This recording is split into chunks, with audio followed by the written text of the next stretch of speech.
What it do, YouTube, and welcome back into the Hollywood Rip studio for this week's episode of the Cardboard Critics Sports Card Podcast, home of the Invest in These Cards Now Cards of the Week. Thanks for stopping in. As always, I'm your host, Mr. Hollywood, and changing gears a bit, we concluded our MLB offseason specials last week. So for this week, I'm heading to the gridiron and the hardwood. It's the NFL and the NBA on tap for this week's show. And I've got a different type of episode planned for you guys later this week where I am forgoing hot in the hobby. You'll hear about our replacement episode for it real soon. I think it's going to be a lot of fun. Now, remember, the cards and opinions in this show are solely my opinions and should not be considered professional investment advice. Please seek an investment professional for your professional investing needs. Now that we've covered that, here are some specific cards to look out for with investment potential going forward, starting with Joey B. That's right, Joe Burrow, his 2020 Laser Prism rookie card in a PSA 9 and raw condition. I absolutely love how this card looks. Obviously has all kind of like the laser design to it, has that which you find in optic downtowns, as well as the black velocities and the pink velocities in football product and stuff like that, also in basketball product.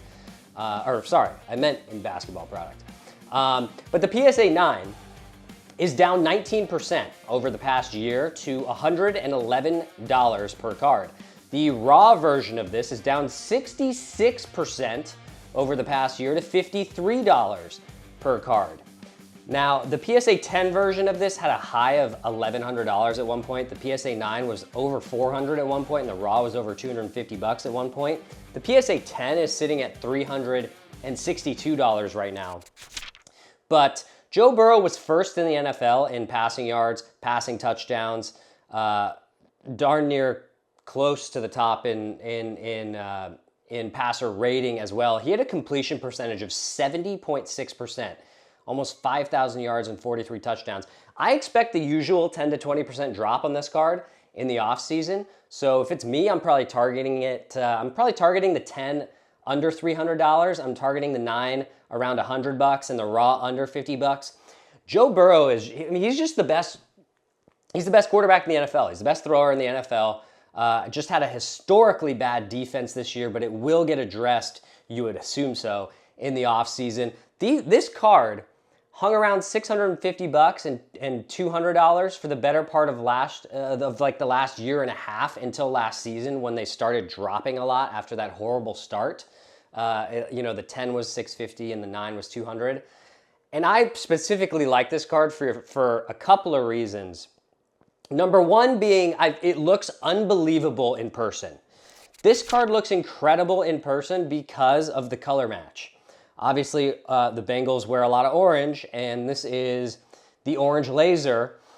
It just looks amazing, and it pops amazing. I pulled one of these from a blaster box last year, I think. I didn't do it on camera or on stream or anything, but it gemmed and it got a 10. This was maybe a year and a half ago. I sold that card for almost $700. Now it's a $360 PSA 10. I love it. I love it. It looks amazing. And look, at the end of the day, you look for talent and upside on cards you're investing in, right? And stability, average stability. This card was stable, averaging $650 in a PSA 10 and $200 in a PSA 9 for almost 2 years. Right? It took a really, really bad start to the season last year for this to kind of head down. And for me, that just means if he has a good year and the Bengals make the playoffs, I expect this card to go back to that average, let's say, kind of as more of a baseline. Like any big wins and it's up from there, right? I think most cards tend to double or have 50 to 100% increases if they make a Super Bowl or if they have a big playoff run or something like that. I see this card, if the Bengals are in the playoffs next year, I see this 10 pushing $600 again. I see the 9 pushing $200. And if they win a Super Bowl, or when Joe Burrow does win his first Super Bowl, because he will win one, I really believe he will. This is going to be, the 10's going to be a $1,000 card. So moving on to invest card number 2, and that's his teammate. That's Ja'Marr Chase. Of course, wide receiver for the Cincinnati Bengals. We're going to look at his 2021 Optic Downtown in a PSA 10. This is his rookie card because it is down 28% over the past 2 weeks to $900 per card. This was an $1,100 card most of last season. What did Ja'Marr Chase do in 2024? He had 127 catches, 1,700 yards. That was first in the NFL, and he missed time. 17 touchdowns. That was also first in the NFL. And by the way, he also, yes, missed time. He didn't fumble the ball once. In 62 career games, and this is pretty interesting, in 62 career games, Ja'Marr Chase has caught 5,425 yards receiving with 46 touchdowns over his first 4 NFL seasons. Jerry Rice's first 4 NFL seasons, he played 60 games, so it's a comparable sample size. He had 4,881 yards receiving and 48 touchdowns. So Jerry Rice had 500 yards less receiving, but just 2 touchdowns more than Ja'Marr Chase. Obviously, Jerry Rice is the best receiver of all time. And for me, this Burrow-Chase combination, the fact that this duo could very well be together for a long time. Obviously, we need a massive, massive contract extension for Ja'Marr Chase. It's nothing to sneeze at either. It's going to be the biggest guaranteed wide receiver contract in NFL history. That is for sure. But if you look at it by the numbers and by the age, I mean, if these two stick together, this is like a Montana Rice combination. This is like a Brady Moss combination type. If we're talking talent, right? If we're talking straight up talent. We told you to buy his rookie Kaboom last offseason in a PSA 9. It was $600. I picked one up at the Burbank Card Show in August for $600 cash. It's now $950. And I think you have to keep your eye on the rookie Downtown now, because we're not talking the 9, we're talking the PSA 10. You can also still get the Kaboom for under $1,000, although it's a 9, which in my eyes is still kind of a steal. But a PSA 10 of Ja'Marr Chase's rookie Optic Downtown for under $1,000 still, to me, if that drops another 10%, 15% in the offseason, that is big time value. Alternatively, if you need something under $100, that is Ja'Marr Chase, how about this? $100 approximately, $95. How about his rookie Prism Silver variation in a PSA 10? That has a pop count of 291, and it is down 20.8% over the past month alone. This was a $120 to $130 card most of the season this year. So when you're talking Ja'Marr Chase, and if you want to go on the super high end, you can do that too. But if you're talking Ja'Marr Chase, there's just value everywhere. Like I saw, like look at this. This is a 2021 flawless, true rookie autograph, vertical, numbered to 20. That sold for $485 in raw condition, literally 2 weeks ago. 2 weeks ago. Like, come on, guys. Vertical, rookie, flawless, on card, numbered to 20 or less for $485. Are we kidding me? I saw Ja'Marr Chase's 1-of-1 true disco black prism, like the true 1-of-1 disco black, for sale on eBay for like $1,500 the other month, or $1,600 the other month. I offered the guy like $1,300, $1,400 for it, I want to say. and he turned it down, decided to, yeah, I think he's cracking it out of the slab and sending it back to eBay or something. So we'll see what happens on that. But Jamar Chase, guys, I'm telling you, there's value all over the place with Jamar Chase. But moving to our next card, and that is LeBron James. His 2004 Bowman Gold in a PSA 9 and a PSA 10, PSA 9 and PSA 8. Because the PSA 9 is down 26.8% over the past 6 months to $130 per card. The PSA 8 is down a whopping 70.8% over the past 6 months to just $17.50 per card. That's like going to Chipotle and getting the extra guac. Like $17? LeBron is averaging, at 40 years old, LeBron is averaging 25 points, 7.7 rebounds, 8.8 assists on 51.8% shooting. He's also shooting 40% from the three-point line. He has significantly improved his three-point shooting in the last 2 years. He also has Luka Doncic now, who is pretty good at basketball. But for me, this card in particular, I think this is a trend that we need to start seeing more, and that is second-year cards. Not everyone can afford or find the big rookie cards of certain players, right? They're just super expensive, the pop counts are a little less, and what's next best is probably a second-year card. In my opinion, it's still a very early card, right? And you get a little bit of that vintage feel to it. I actually like second-year cards for all players in all sports, really. I think, like, if you can target, if you're maybe not able to be in the financial market for some of these big rookie cards of big marquee players, look at second-year cards for LeBron James. Look at second-year cards for Shohei Ohtani, Tom Brady, Lionel Messi, Patrick Mahomes.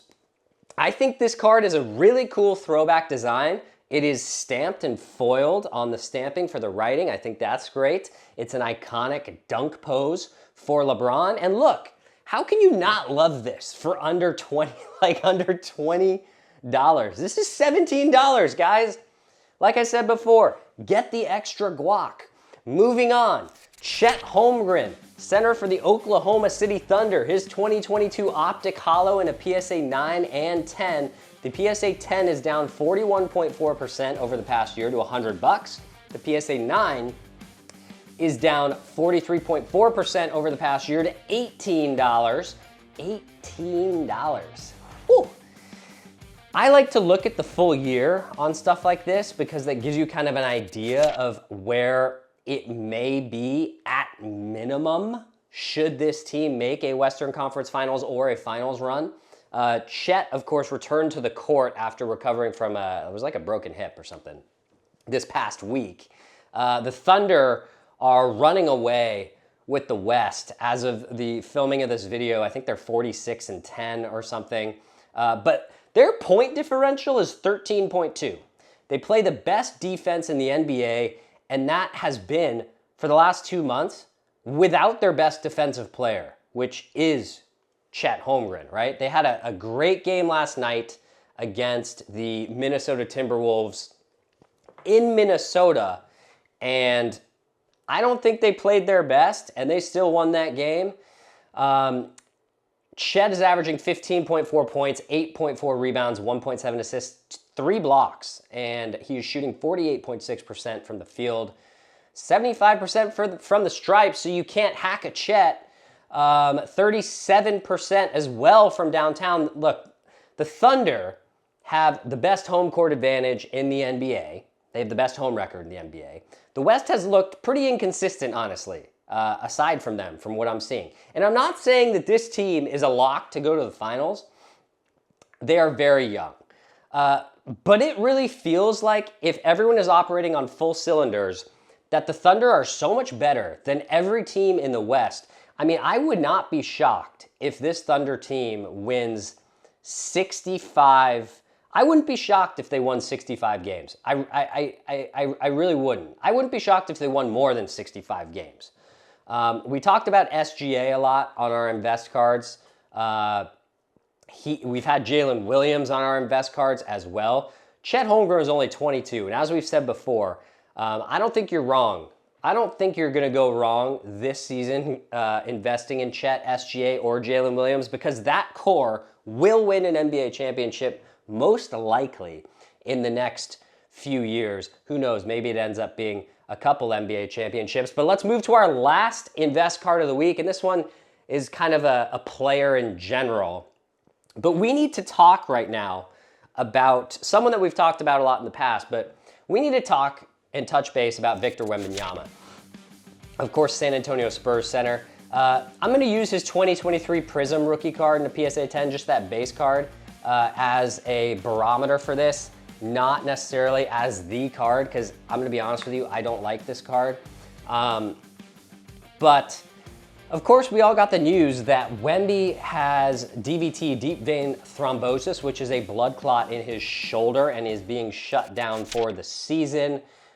In just 2 days after that news broke, his Prism PSA 10 rookie card was down 18.8% in 2 days to $75 per card. It's kind of bounced back a hair. I think it's around $80 a card now. And again, I'm only using this base card to kind of illustrate or help project what his losses could look like across the board for some of his bigger cards. I also spoke with a few doctors. I spoke with a cardiothoracic surgeon about this injury as well, and he said that prognosis of recovery, if treated correctly, is very, very good. I also had a college teammate. I played D1 college tennis, for those of you who don't know, and I had a college teammate who had this exact same injury, blood clot in his shoulder, 2 weeks before NCAAs. His senior year, it was really tough, but obviously he got shut down, and he is still playing professional tennis today, completely healthy. So I have no doubts that this injury is not the end of the road, most likely for Victor Wembanyama, who's averaging 24.3 points, 11 rebounds, and 4 blocks a game on 47.6% shooting. Keep in mind, I hate this base card, if I'm being totally honest with you. It has a population count of 25,000. That is ridiculous. When it comes to Wemby, I think you have to buy either the SPs or the SSPs or the numbered stuff, honestly, because pop count matters. It matters. But if and when Wemby comes back, he has help now, right? He has De'Aaron Fox, obviously Chris Paul, Jeremy Sohan, Harrison Barnes, Devin Vassell. Maybe an offseason move or two. I'd probably like to see the Spurs deal a scorer. They have a lot of guys that can put the ball in the hole. I'd like to see them maybe deal a scorer for a perimeter defender who can also shoot. But I think including Wemby on this week's show is more of a. I think you need to seriously keep your eye on the price of some of Wemby's short printed cards or numbered cards. I'm talking like the ice prisms, right? Like the normal ice, the pink ice, the red ice, the orange ice, the green prism, some of just the not base stuff, right? Keep an eye on the silvers. Serial numbered bigger cards if that's your budget range. If you buy $3,000 cards or $2,000 cards, keep an eye on the teal ices. If you buy, $10,000 cards, keep an eye on the orange prisms. If you buy $20,000 cards, keep an eye on the mojos. Because the odds he comes back are high. And if he comes back and has no long-term effects, which the odds are high, the odds of him coming back completely healthy are higher, much higher than the odds of him being affected by this forever. And so just keep an eye on the Wemby market. I'm not saying buy it now, but keep an eye on it, because this could be kind of that 30% further discount that you've been waiting on for Wemby, maybe more on some cards. Who knows? I'm watching a lot of these cards right now as well. So I think it's one of these, you have to weigh your risk, but pay attention, because something could be in the air in terms of a Wemby recession here for people panic selling the greatest prospect in basketball history, whose floor is literally the best defensive player in the NBA as of right now. So yeah, keep an eye on Wemby. But that'll be a wrap for this week's episode of the Cardboard Critics Sports Card Podcast, home of the Invest Card of the week. Hope you enjoyed this week's show. If you did, don't forget to like, comment, subscribe to the channel. We can't stress enough how important it is for you guys to do that if you want this channel to stick around. At the end of the day, you need subscribers and interaction and stuff like that. It is much appreciated. And we do reply to your comments if you ever want to drop some thoughts of your own on any of these cards that we talked about today, or really any cards we talk about ever. So until next time, we'll see you, I believe, tomorrow. Like I said before, we're not doing Hot in the Hobby this week, but we are doing something, I think, that is going to be really fun. So stay tuned for that. So until next time, I'm Mr. Hollywood. I'll see you next time right back here at Hollywood Rips. Mr. Hollywood, out.